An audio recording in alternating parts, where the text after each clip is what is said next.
யாருக்கெல்லாம் நம்ம விஜய் காவேரியை ரொம்ப ரொம்ப பிடிக்கும், 2 பேருமே பிரியக்கூடாது, சேர்ந்து சந்தோஷமாக வாழணும் அப்படின்னு சொல்லிட்டு நீங்களும் ஆசைப்பட்டீங்கன்னா இந்த வீடியோக்கு லைக் போட்டு தெரிவிங்க. இனி வரப்போகிற எபிசோடில் என்னெல்லாம் ட்விஸ்டான விஷயங்கள்லாம் நடக்க போகுதுன்னு ரிவ்யூ அண்ட் ப்ரெடிக்ஷன் வாங்க பார்க்கலாம். பாட்டி பண்ணுறது சுத்தமாக பிடிக்கல. கண்டிப்பாக நம்ம விஜய்க்கு பாட்டி தான் எல்லாத்துக்கும் காரணம் அப்படின்னு சொல்லிட்டு தெரிய வந்து பாட்டியை வெளுத்து வாங்க போகிறாரு. யார் என்ன சொன்னாலும் காவேரி மனசை மாற்றிக்கவே கூடாது. ஆனால் வந்து அவங்களோட ஒரு தாட் என்னென்னா நம்ம விஜய் நல்லா இருக்கணும். இப்போ பாட்டியுமே நீ விஜய் லைஃப்பில் இருந்தால் கண்டிப்பாக விஜய்க்கு வந்து பிரச்சனை தான் வரும். பசுபதி விஜய் என்னன்னாலும் பண்ணலாம் அப்படி இப்படின்னு சொல்லிட்டு வந்து சொல்லிடுறாங்க. ஆனாலுமே நம்ம காவேரி கொஞ்சம் யோசிக்கலாம். அவங்களுக்கே தெரியும் விஜய் மேலே உயிரே வச்சிருக்கிறாரு அப்படின்னு சொல்லிட்டு. காவேரி இல்லாத வாழ்க்கை வந்து விஜய்க்கு சந்தோஷமாக இருக்குமா? கண்டிப்பாக கிடையவே கிடையாது. ஆனாலுமே இப்படி பாட்டி சொல்கிறாங்க, வெண்ணிலா சொல்கிறாங்க, ஆயா சொல்கிறாங்க, அம்மா சொல்கிறாங்கன்னு சொல்லிட்டு நம்ம காவேரி வந்து விஜயை ரொம்பவே கஷ்டப்படுத்துகிறாங்கன்னு சொல்லிட்டு யாரெல்லாம் நினைக்கிறீங்க கீழே கமெண்ட் பண்ணி தெரிவிங்க. விஜயோட சித்தி வீட்டில் வந்து பேசிட்டு போனதுக்கப்புறம் இங்கே காவேரியோட மொத்த ஃபேமிலியுமே ரொம்பவே ஷாக்கில் இருக்கிறாங்க. இங்கே சாரதாம்மா கங்கா கிட்ட வந்து புலம்புறாங்க, என்னடி காவேரி லைஃப்பில் மட்டும் எதுக்காகடி இப்படிலாம் நடக்குது, இனியாச்சும் அவள் சந்தோஷமாக இருப்பா அப்படின்னு சொல்லிட்டு நினச்சா இப்போது இவங்க இப்படிலாம் வந்து பேசிட்டு போகிறாங்க. வேணாம், காவேரிக்கு இந்த வாழ்க்கையே வேணாம், கண்டிப்பாக அவள் இங்கே போனாலும் நிம்மதியாக இருக்க மாட்டா, அதனால் அவங்க 2 டிவோர்ஸ் பண்ணி விட்டுறலாம் அப்படின்னு வந்து நம்ம சாரதா இருந்துக்கிட்டே சொல்கிறாங்க. இங்கே நம்ம கங்காவுக்கு என்ன சொல்கிறதுனே தெரியல. நெக்ஸ்ட்டு கோயிலுக்கு போன காவேரி வந்து அவ்வளோ ஒரு மன வருத்தத்தோடு வராங்க. பாட்டி வந்து பேசுனதெல்லாம் நினச்சி பார்த்திங்கன்னா அப்படியே பித்து பிடிச்ச மாதிரி வீட்டுக்கு வராங்க. எவ்வளோ சந்தோஷமாக இருந்தாங்களோ காவேரி இப்போ அவ்வளோ சோகமாக இருக்கிறாங்க. அவ்வளோ ஒரு அட்டகாசம் வீட்டில் பண்ணிகிட்டு இருந்தாங்க. காவேரி இப்படிப்பட்ட நிலைமையில பார்க்கும்போது இங்கே கங்காவுக்கு ஒரு மாதிரி கஷ்டமாக இருக்குது. என்னடி காவேரி அவ்வளோ சந்தோஷத்தோடு எங்கேயோ வெளியே ஒரு ஒர்க்கு விஷயமா போனேன், என்ன ஆச்சு அப்படின்னு சொல்லிட்டு வந்து கேட்குறாங்க. கங்கா பேசுகிறத நம்ம காவேரி கொஞ்சம் கூட கவனிக்கவே இல்லை. அவங்க நடந்த விஷயங்களை யோசிச்சுட்டு இருக்கிறாங்க. பாட்டி பேசுனது எல்லாத்தையுமே வந்து அப்படியே யோசிச்சுட்டே இருக்கிறாங்க.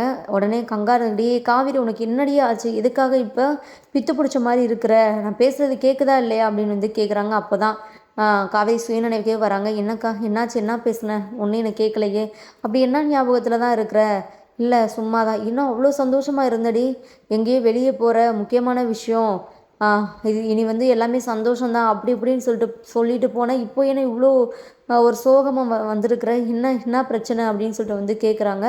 உடனே இங்கே சாரதாமா இருந்துட்டு கத்த ஆரம்பிச்சிட்டாங்க. இங்கே பாரு காவேரி, இந்த மாதிரி விஜயோட சித்தி வந்து இப்படிலாம் சொல்லிட்டு போயிருக்கிறாங்க, இனி வந்து நீ அந்த பையன் கூட பேசுகிறதோ பார்க்குறதோ வச்சுக்கிறா. இங்கே காவேரிக்கு ஒன்றுமே புரியலை. கங்காவை பார்க்குறாங்க. என்னக்கா ஆச்சு, என்ன நடந்தது அப்படின்னு சொல்லிட்டு வந்து கேட்குறாங்க. இந்த மாதிரி விஜயோட சித்தி வந்தாங்கடி, வந்து என்னென்னமோ பேசிட்டாங்க, நீயும் விஜய் வந்து சேர்ந்து வாழக்கூடாது, கோர்ட்டில் வந்து விவாகரத்து வாங்கிக்கலாம் அப்படின்னு வந்து சொல்லிட்டாங்க. நடந்த எல்லா விஷயத்தையுமே கங்கா காவேரி கிட்ட வந்து சொல்கிறாங்க. இதை கேட்டதும் காவேரிக்கு இன்னமும் கஷ்டமாக இருக்குது. நம்மக்கிட்ட பாட்டி வந்து பேசினாங்க, இங்கே வீட்டில் வந்து விஜயோட சித்தி வேற பேசிட்டு போயிருக்கிறாங்களா, அவ்வளோதான், இனி நம்ம என்ன பண்ணுறது, விஜய் வாழ்க்கையை விட்டு விலகுறதா நல்லது. பாட்டி ஒன்றும் தப்பாக சொல்லலையே, நம்ம விஜய் லைஃப்பில் இருந்தால் கண்டிப்பாக விஜய்க்கு சந்தோஷமே இருக்காது, அவருக்கு பிரச்சனை மேலே பிரச்சனை தான், எதுக்கு தேவையில்லாமல் நம்மளால் அவருக்கு பிரச்சனை, அவர் சந்தோஷமாக இருந்தாலே போதும் அப்படின்னு சொல்லிட்டு நம்ம காவேரி வந்து ஃபீல் பண்ணிகிட்டு இருக்கிறாங்க. இங்கே சாரதா ரொம்பவே தெளிவாக காவேரி கிட்ட வந்து பேசுகிறாங்க. இங்கே பாரு, நான் இன்னொரு டைம் கூட சொல்கிறேன், நீ அந்த பையனை பார்க்கவோ பேசுகிறதோ கூடாது, சரியா? அவங்க வீட்டில் இருந்து எப்படிலாம் வந்து பேசிட்டு போகிறாங்க, அந்த பையன் உன்னை தேடி வரதான் செய்வான், ஆனால் நீ வந்து அவன் மூஞ்சிக்கு நேராக வந்து பேசி விட்டுறணும் அப்படின்னு வந்து சொல்கிறாங்க. இங்கே நம்ம காவேரி ரூம்குள்ளே போயிடுறாங்க. ரொம்பவே ஃபீல் பண்ணி அழுதுட்டுருக்குறாங்க. எப்படி விஜய் என்னை விட்டு நீங்கள் பிரிஞ்சிருப்பீங்க, வேறு வழியே இல்லை, இதுதான் நம்ம வாழ்க்கை போல், இனி நம்ம 2 பேரும் சேர்ந்து வாழ போகிறோம் அப்படின்னு சொல்லிட்டு எவ்வளோ கனவு கண்டோம், எவ்வளோ ஆசைப்பட்டோம், ஆனால் அது மொத்தமாக இல்லாமல் போயிடுச்சு, இதை நான் கொஞ்சம் கூட எதிர்பார்க்கல விஜய், இதை என்னால் தாங்கிக்கவே முடியலை, எனக்கு ரொம்பவே கஷ்டமாக இருக்குது விஜய் அப்படின்னு சொல்லிட்டு அவங்க தனியாக பேசிகிட்டு இருக்கிறாங்க. இன்னொரு பக்கம் இங்கே பாட்டி தாத்தா கிட்ட வந்து சொல்லிவிட்டு நம்ம விஜய் வந்து காவேரியை கூப்பிடலாம் அப்படின்னு சொல்லிட்டு இங்கே காவேரியோட வீட்டுக்கே வராங்க.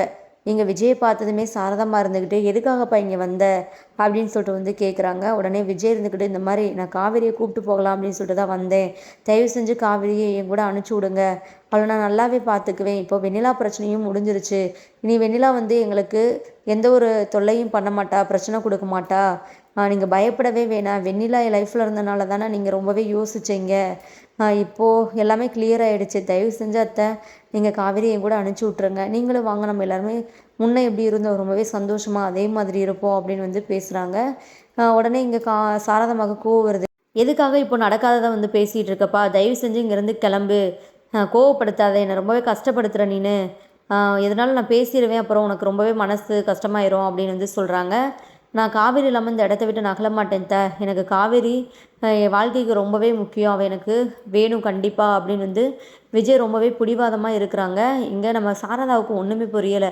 இவங்க சித்தியனமோ அப்படி இப்படின்னு சொல்லிட்டு பேசிட்டு போனாங்க. இப்போ இவர் காவேரியை கூப்பிடணும், காவேரி கூட தான் சேர்ந்து வாழுவேன் அப்படின்னு சொல்லிட்டு சொல்லிட்டு இருக்கிறாரே, ஒன்றுமே புரியலையே அப்படின்னு சொல்லிட்டு இங்கே நம்ம சாரதா இருந்துக்கிட்டு குழப்பத்தில். கங்கா குமரனுக்கு நல்லாவே விஷயம் புரியுது. அப்போது விஜய்க்கு தெரியாமல் தான் அவங்க வீட்டில் வந்து பேசியிருக்கிறாங்க அப்படின்னு சொல்லிட்டு இங்கே பார்த்தீங்கன்னா காவேரி கிட்ட நான் பேசியே ஆகணும், நீங்கள் காவேரியை வர சொல்லுங்கள் அப்படின்னு வந்து நம்ம விஜய் இருந்துக்கிட்டு சொல்கிறாங்க. உடனே காவேரியோட அம்மா இருந்துக்கிட்டு இந்த மாதிரி காவேரிலாம் உங்ககிட்ட வந்து பேச மாட்டா, இனிமேல் உங்ககிட்ட பேசவும் மாட்டா, உங்களை பார்க்கவும் மாட்டா, நீங்கள் தயவு செஞ்சு அவளை நிம்மதியாக வாழ விடுங்க அப்படின்னு வந்து சொல்கிறாங்க. இங்கே பாருங்கத்த, நீங்கள் வந்து என்னன்னாலும் பேசலாம், என் கூட சேர்ந்து வாழணுமா வாழ வேணாமா அப்படின்னு சொல்லிட்டு காவேரி தான் முடிவெடுக்கணும். நாங்கள் 2 பேரும் புருஷன் பொண்டாட்டி சரிங்களா, அதை நீங்கள் ஃபஸ்ட்டு நல்லா தெரிஞ்சுக்கோங்க அப்படின்னு வந்து சொல்கிறாங்க. நீ எப்படி கல்யாணம் பண்ணேன்னு சொல்லிட்டு தெரியாமையா இருக்குது, எல்லாம் தெரிஞ்சனால தான் உன் மேலே அவ்வளோ கோவத்தில் இருக்கிறேன் அப்படின்னு வந்து சொல்கிறாங்க.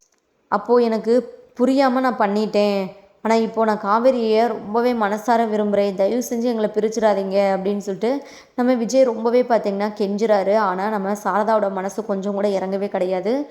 ஒரு ஸ்டேஜில் பார்த்திங்கன்னா இங்கே சாரதா இருந்துக்கிட்டு ரொம்பவே தெளிவாக சொல்லிடுறாங்க, இங்கே பாருப்பா, என் பொண்ணை உன் கூட வந்து வாழ வைக்கிறதுக்கு எனக்கு சுத்தமாக விருப்பமே கிடையாது, நீ இங்கேருந்து கிளம்புலேனா வந்து வேறு மாதிரி பிரச்சனையாயிரும் அப்படின்னு வந்து சொல்கிறாங்க. இல்லை என்ன நடந்தாலுமே நான் இங்கே இருந்து போக மாட்டேன் காவேரி இல்லாமல் அப்படின்னு சொல்லிட்டு இங்கே நம்ம விஜய் ரொம்பவே பிடிவாதமாக இருக்கிறாங்க. கடைசியாக வந்து பார்த்திங்கன்னா இங்கே நம்ம காவேரி கர்ப்பமாக இருக்கிற விஷயத்தையுமே போட்டு உடைக்கிறதுக்காக போகிறாங்க. இப்போ காவேரி எப்படிப்பட்ட நிலமையில் இருக்கிறான்னு சொல்லிட்டு உங்களுக்கு தெரியுமா அப்படின்னு சொல்லிட்டு நம்ம விஜய் வந்து கோவத்தோடு வந்து ஸ்டார்ட் பண்ணுறாங்க. விஜய் சொல்ல விடாமல் அந்த இடத்துக்கு காவேரி வந்து நிற்கிறாங்க. அவ்வளோ நேரம் விஜய் பேசுகிறதெல்லாம் கேட்டுட்டு காவேரி ரொம்பவே அழுதுட்டு தான் ரூமில் இருந்தாங்க. இனியும் வந்து நம்ம விஜயை தடுக்கலைன்னா கண்டிப்பாக அவர் உண்மையை சொல்லிடுவார், உண்மை யாருக்குமே இப்போதைக்கு தெரிய வேணாம் அப்படின்னு சொல்லிட்டு நம்ம காவேரி வந்து இங்கே வந்துடுறாங்க. இப்போ என்ன சொல்ல போகிறீங்க, காவேரி என்ன நிலமையில் இருக்கிறேன்னா நான் நல்லா தான் இருக்கிறேன் சரிங்களா, எனக்கு எந்த பிரச்சனையும் இல்லை, இப்படி நீங்கள் வந்து பிரச்சனை பண்ணாமல் கிளம்புங்க ஃபஸ்ட்டு, எதுக்காக எங்கள் எல்லாரையுமே கஷ்டப்படுத்திட்டு இருக்கிறீங்க, அதான் அம்மா சொல்கிறாங்களே, நான் உங்ககிட்ட என்ன சொல்லியிருக்கிறேன், அம்மா சம்மதம் இல்லாமல் வந்து நான் உங்கள் கூட வரமாட்டேன் அப்படின்னு சொல்லியிருக்கிறேன்ல, அப்புறம் எதுக்காக இப்போது இப்படி பிரச்சனை பண்ணிகிட்டு இருக்கிறீங்க அப்படின்னு சொல்லிட்டு வந்து சொல்கிறாங்க. காவேரி ரொம்பவே கோபமாக பேசுகிறாங்க. இதை கேட்ட விஜய்க்கு அப்படியே தூக்கி வாரி போட்டுருது. என்ன காவேரி உனக்கு என்னாச்சு, எவ்வளோ நல்லா பேசிகிட்டு இருந்தேன், நான் எப்போ வருவேன், எப்போ வீட்டுக்கு கூட்டிகிட்டு போவேன் அப்படின்னு சொல்லிட்டு கேட்டு இருந்த நீ இப்போ எதுக்காக இப்படிலாம் பேசுகிற, என்ன தான் நடந்துச்சு இந்த கேப்பில் அப்படின்னு சொல்லிட்டு வந்து சொல்கிறாங்க. உடனே நம்ம காவேரி இருந்துட்டு சமாளிக்கிறாங்க, எதுவுமே நடக்கலை சரிங்களா, இப்போ எல்லாமும் நான் புரிஞ்சுக்கிட்டேன், உங்களுக்கு எனக்கும் எந்த விதத்துலையுமே செட் ஆகாது, நீங்கள் எனக்கு வேணாம், அதுதான் என்னோடய முடிவு இப்போது அப்படின்னு வந்து சொல்கிறாங்க. இங்கே நம்ம விஜயோட மனசு அப்படியே சுக்குநூறாக உடஞ்சிருது. காவேரி பேசுகிறத கொஞ்சம் கூட விஜயனால் ஏற்றுக்கவே முடியலை, நம்பவும் முடியலை. காவேரி நீ சும்மா விளையாட தானே செய்கிற, எனக்கு இதனால் சர்ப்ரைஸ் வச்சுருக்கிறியா, நீ வீட்டில் உண்மையை சொல்லிட்டியா, எல்லோரும் சேர்ந்து நடிக்கிறீங்களா அப்படி இப்படின்னு சொல்லிட்டு வந்து கேட்குறாங்க.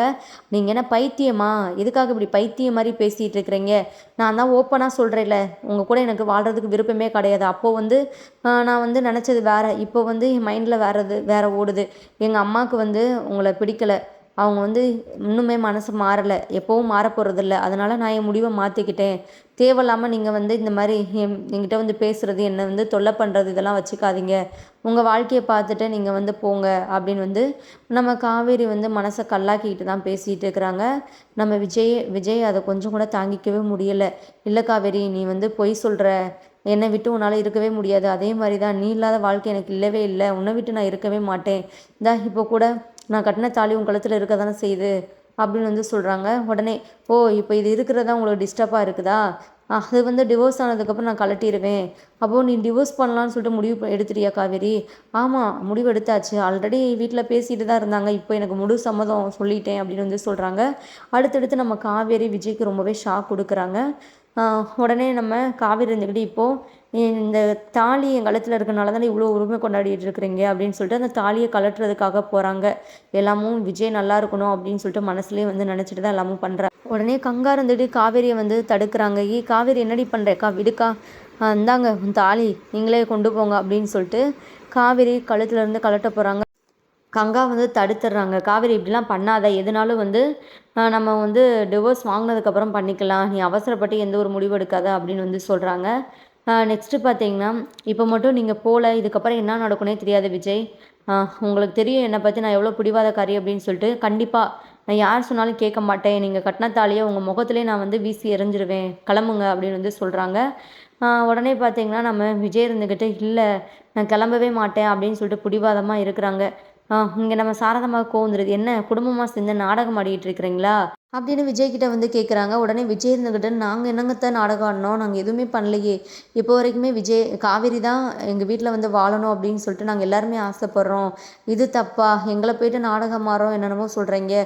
ஓ! நல்லா இருக்கு. சூப்பரா இருக்கு நீங்க பேசுறது. உங்க சித்தி வந்து இனி விஜயும் காவேரியும் சேரக்கூடாது அப்படின்னு சொல்லிட்டு இங்கே எங்களை வந்து ரொம்பவே கேவலமாக பேசிட்டு போவாங்களாம். காவேரியை வந்து இனி விஜய்கிட்ட வந்து பேச பேச சொல்லக்கூடாது. நீங்களும் எந்த ஒரு பிரச்சனையும் பண்ணக்கூடாது. விவாகரத்து செய்யலாம்னு சொல்லிட்டு முடிவெடுத்துருக்குறோம் நாங்கள் எல்லாருமே வீட்டில் அப்படின்னு சொல்லிட்டு வந்து பேசிட்டு போகிறாங்க. நீங்கள் வந்து இப்படிலாம் வந்து காவேரி வேணும், காவேரியை வீட்டுக்கு கூப்பிட்டு போகிறேன் அப்படின்னு வந்து சொல்கிறீங்க. என்ன நடக்குது இங்கே? எங்களை பார்த்தா என்ன பைத்தியக்காரங்க மாதிரி தெரியுதா? அப்படின்னு சொல்லிட்டு கோவத்தில் நம்ம சாரதா பயங்கரமாக திட்டுறாங்க. அப்புறம் தான் நம்ம விஜய்க்கு வந்து விஷயம் தெரியுது. என்ன சொல்கிறீங்க அப்படின்னு வந்து கேட்குறாங்க. சும்மா எதுவும் தெரியாத மாதிரி நடிக்காதப்பா. அதான் அவங்க சித்தி வந்து தெளிவாக சொல்லிட்டு போயிட்டாங்க. பசுபதினால உனக்கு பிரச்சனை வருமா? இது எல்லாத்துக்குமே காரணம் காவேரி தானா? அப்படின்னு வந்து அவங்க வாய்க்கு வந்த மாதிரி எல்லாமே பேசிட்டு போயிட்டாங்க. இதுக்கப்புறமும் நாங்கள் எங்கள் வீட்டு பொண்ணை உன் பேச்சை கேட்டு அனுப்பிச்சுட்டா கண்டிப்பாக அவள் அங்கே நிம்மதியாகவே இருக்க மாட்டா அப்படின்னு வந்து சொல்கிறாங்க. இப்போ நீ ஒழுங்காக கிளம்பிரு அப்படின்னு சொல்லிட்டு சொல்லவுமே இங்கே நம்ம விஜய் இருந்துக்கிட்டு மறுபேச்சே பேசாமல் இது எல்லாத்தையும் காரணம் நம்ம வீட்டில் உள்ளவங்க தான் அப்படின்னு சொல்லிட்டு நினச்சிட்டு அங்கே போயிட்டு எதுனாலும் பேசிக்கலாம் அப்படின்னு சொல்லிட்டு போகிறாங்க. இங்கே தாத்தா வந்து உட்காந்துருக்கிறாரு. விஜய் வராரு. ரொம்பவே எதிர்பார்ப்போடு இருந்தார் தாத்தா. காவேரியை கூப்பிட்டு தான் விஜய் வீட்டுக்கு வருவான் அப்படின்னு சொல்லிட்டு அவருக்கும் ரொம்பவே சந்தோஷமாக இருந்தது.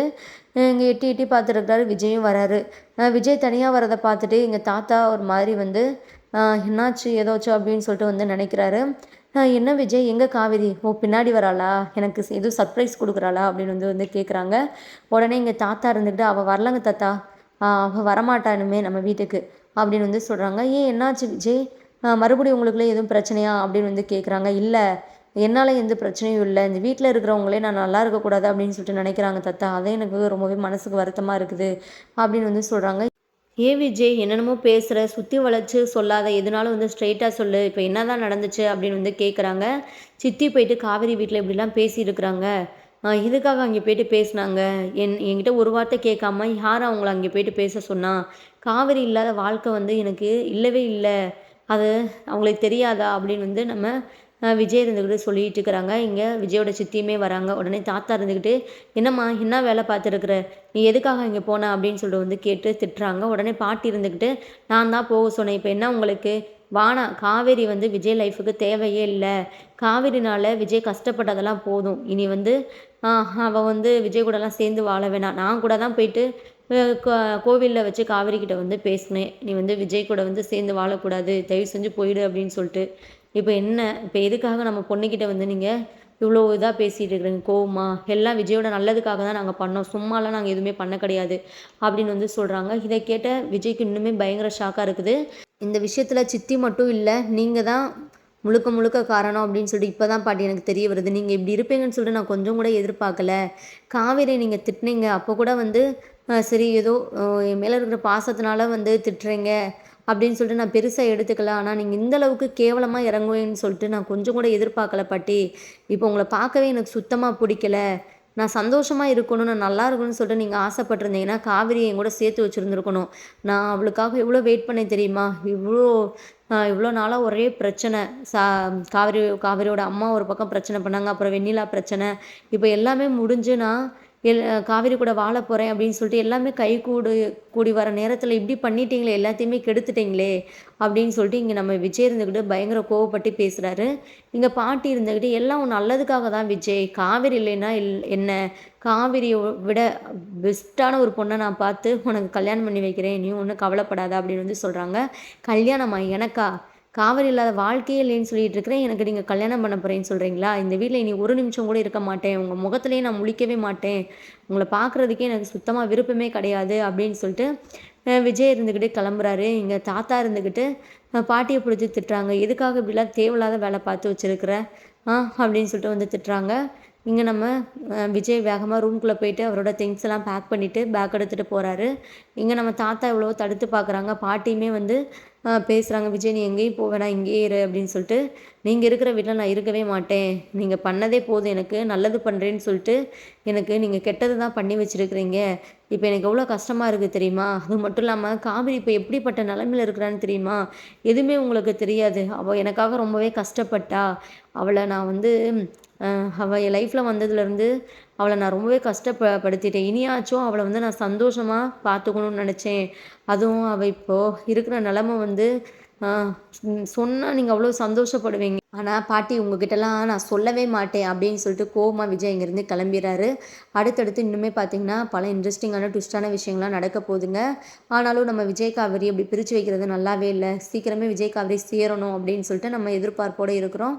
வெயிட் பண்ணலாம். தேங்க்யூ ஃபார் வாட்சிங். Tata bye.